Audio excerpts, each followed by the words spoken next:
j'espère que vous allez bien. Je suis ravie de vous retrouver sur ma chaîne Au Boudoir de Candy Shy. Aujourd'hui, c'est pour faire une gazette.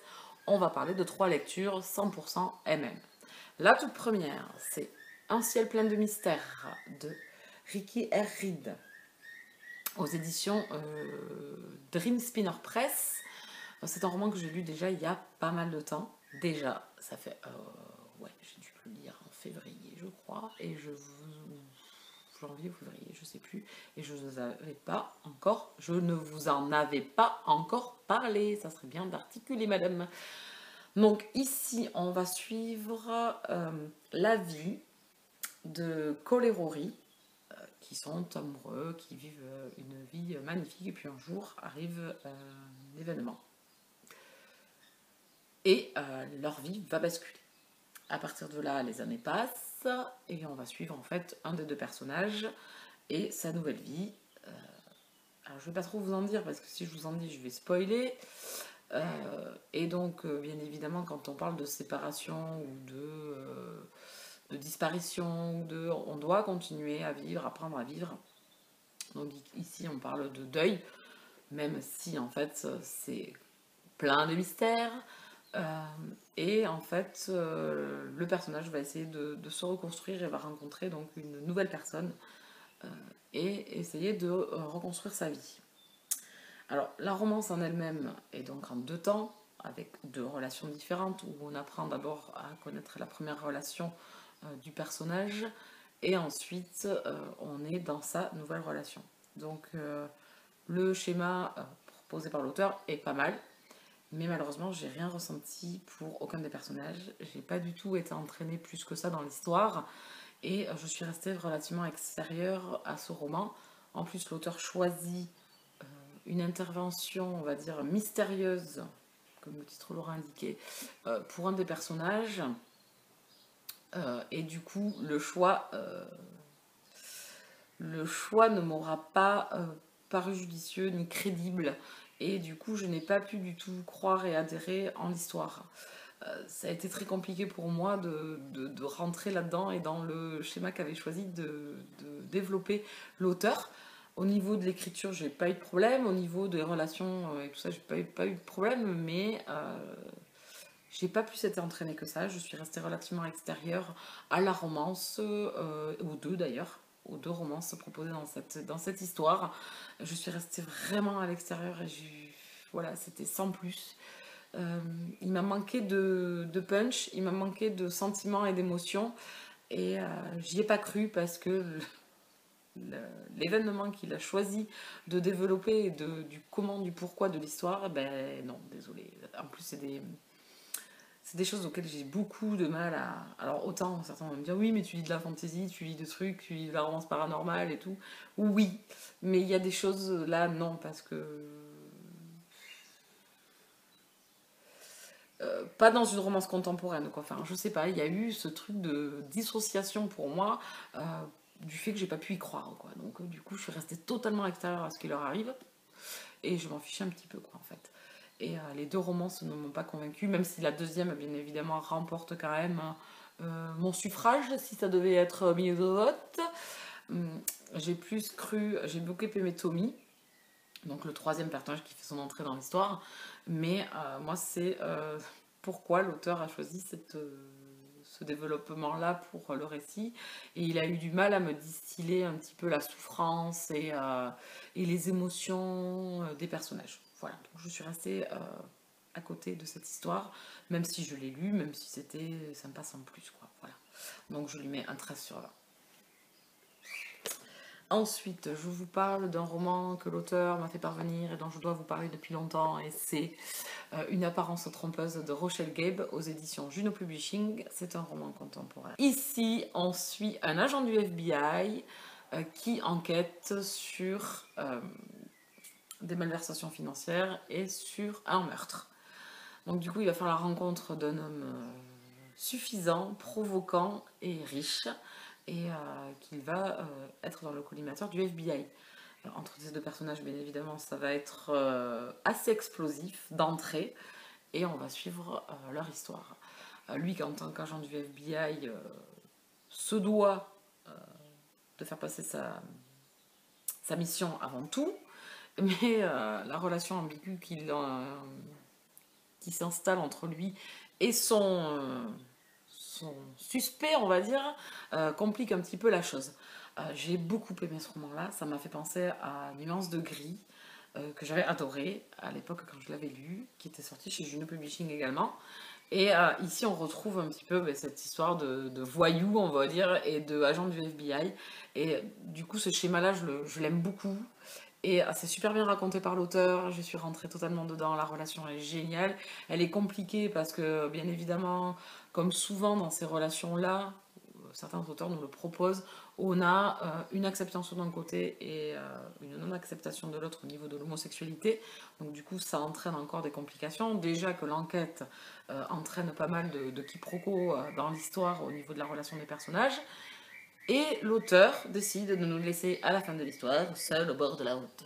Le truc qui me frustre au plus possible et qui m'énerve, parce que je veux la suite, je veux rester avec ces personnages-là, parce que j'étais à fond dedans, donc j'ai pas mis longtemps à le lire, j'étais à fond dedans. Les deux personnages sont vraiment... Enfin, l'un des deux est vraiment... Voilà, il sait ce qu'il veut, et puis il fait tout pour y arriver, et puis tous les moyens sont bons. Hein. Alors là, il n'a pas de... La culpabilité ne l'étouffe pas, hein, voilà. Et il essaye de décoincer son agent du FBI. J'aime beaucoup, voilà, ça m'a beaucoup fait rire par moments, ça m'a touché par d'autres. Et en plus, on prend de l'intensité, bien évidemment, au fil de la lecture, et évidemment, à la fin...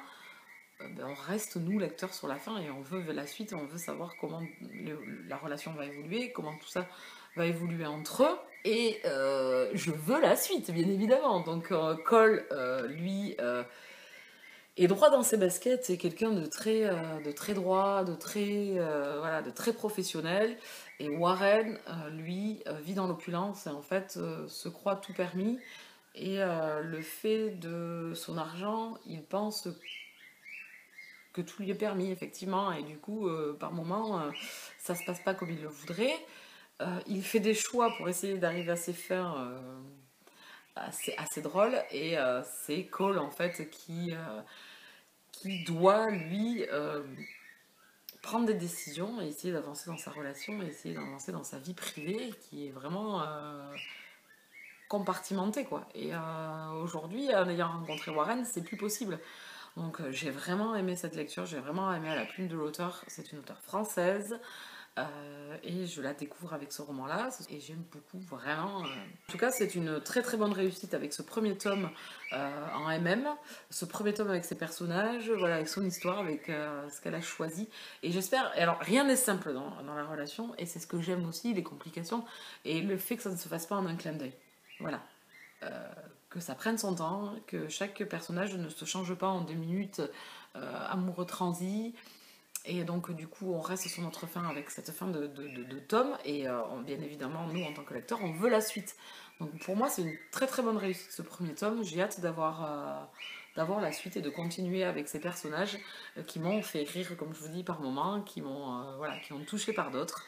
Et sur fond d'enquête. Donc, du coup, c'est vrai que le lecteur n'a pas le temps de s'ennuyer autant dans la romance que dans l'action. Donc pour moi, c'est une très bonne réussite avec ce premier tome. Je vous le conseille si vous n'en avez pas entendu parler. C'est de la romance contemporaine et même, comme je vous dis, avec un homme riche et un agent du FBI. Et c'est assez sympathique.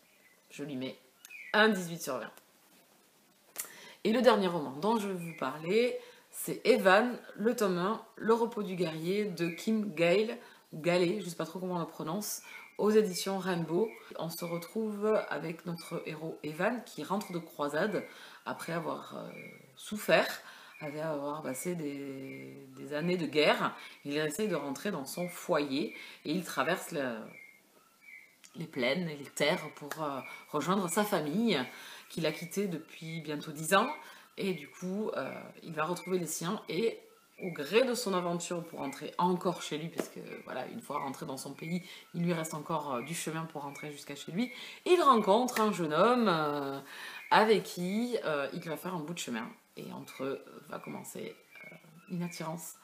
Mais Evan a vécu des choses quand même très très difficiles, des choses qui l'ont mutilé. Et donc, il a déjà donné dans les sentiments, surtout à une époque où ces sentiments-là envers un autre homme sont interdits. Donc du coup, il ne veut plus ressentir ses émotions, il ne veut plus aimer. Et ce jeune homme qui rentre dans sa vie est en train, en fait, de tout fiche en l'air. Et le fait d'avoir cette mutilation, pour lui, c'est insurmontable. Ce jeune homme qu'il rencontre, en plus, lui aussi a un handicap qu'il a su surpasser, euh, avec qui il vit, lui, par contre, depuis toute sa vie, depuis son enfance. Donc, du coup, lui, il a eu le temps d'apprivoiser son handicap, d'apprendre à vivre avec, même si encore aujourd'hui, on le pense fort, il a des fragilités et il a des difficultés que l'on verra au fait de l'aventure, au fait qu'ils avancent tous les deux ensemble. Et du coup, Alric, ce jeune homme, sait être vulnérable par moments, sait être caractérisé par d'autres et va mettre des bâtons dans les roues à Evan, qui lui ne cherche qu'une chose, c'est rentrer chez lui. Et à cause d'Alric, cette traversée de terre pour rentrer chez lui devient une vraie quête, puisqu'en plus il se trouve des ennemis sur leur route, donc du coup, en venant en aide à Elric, il se ramène les foudres d'autres chevaliers ou d'autres personnages qui viennent, donc qui leur veulent du mal, et qui veulent du mal à Elric, et Evan, bien évidemment, bon samaritain qu'il est, veut lui venir en aide. Donc on a en même temps ça, de l'action, et on a en même temps cette relation qui est vraiment compliquée. Très compliquée au niveau des émotions de chacun. En plus, c'est Evan qui nous raconte son histoire, donc on est vraiment dans sa tête, dans ses pensées, qui sont pas toujours cohérente, mais il se met des œillères aussi par moment, et donc du coup on est vraiment à fond dans cette relation. C'est un premier tome introductif, donc tout va lentement, la relation va lentement, rien n'est acquis, loin de là même, parce qu'on est vraiment aux prémices euh, de tout avec eux, les convenances de l'époque, il y a tout ça qui rentre en ligne de compte et on le sent vraiment, et c'est vraiment ce qui appuie aussi dans le récit, et c'est ce que j'aime, et donc vraiment c'est génial. J'ai vraiment adoré ma lecture. Donc c'est vraiment une superbe découverte. Alors ne vous attendez pas à avoir du MM à foison, c'est-à-dire comme dans des relations un petit peu plus érotiques. Pas du tout. Je vous dis, les deux personnages ont ont un handicap chacun, différent. Et autant l'un a peut-être réussi à le surmonter, mais en gardant une fragilité tout de même, c'est qu'une façade par moment. Et l'autre, par contre, n'est pas du tout dans l'acceptation, et donc dans le rejet, et dans le rejet de relations et d'émotions et de sentiments vis-à-vis d'un autre homme, parce que il est beaucoup plus vieux qu'Alric. Alric est un jeune homme de 17 ou 18 ans, tandis que Evan a 10 ans de plus que lui, enfin à peu près.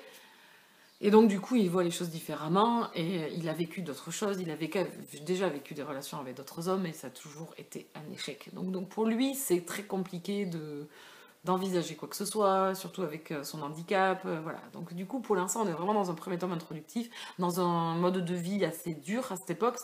On est au Moyen-Âge, les croisades, il rentrait, voilà, on va dire, changé, et là, il veut qu'une chose, c'est retourner dans ses terres, mais il appréhende aussi, parce qu'il en est parti très jeune, dû à quelque chose qui s'est passé à un moment donné dans sa vie, et donc du coup, il appréhende de retrouver sa famille, comment il va être accueilli, tout ça. Donc tout ça, ça le perturbe énormément.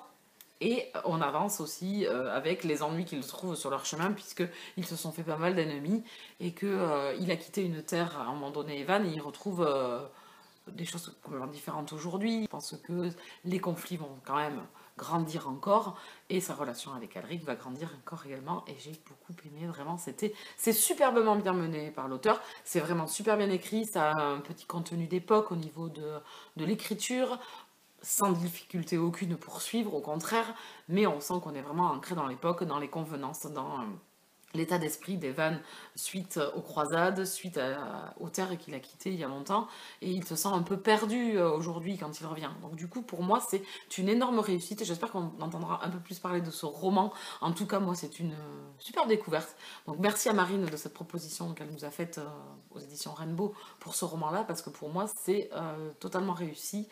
C'est une romance historique elle-même Voilà, toute douce, toute gentille, avec des sujets graves comme l'handicap et l'époque au niveau de la romance entre deux hommes, où ça va doucement. Et du coup, je veux la suite, quoi. Du coup, c'est vraiment une superbe lecture que je vous conseille si vous aimez le MM. Si la romance historique ne vous rebute pas, je vous le conseille fortement. C'est un 19 sur Mars, c'est un léger coup de cœur pour ce roman-là, parce que je trouve qu'il diffère des autres et qu'il m'a amené tout ce que j'aime dans la lecture et des émotions des personnages et la difficulté qu'ils ont à s'accepter. Et donc, du coup...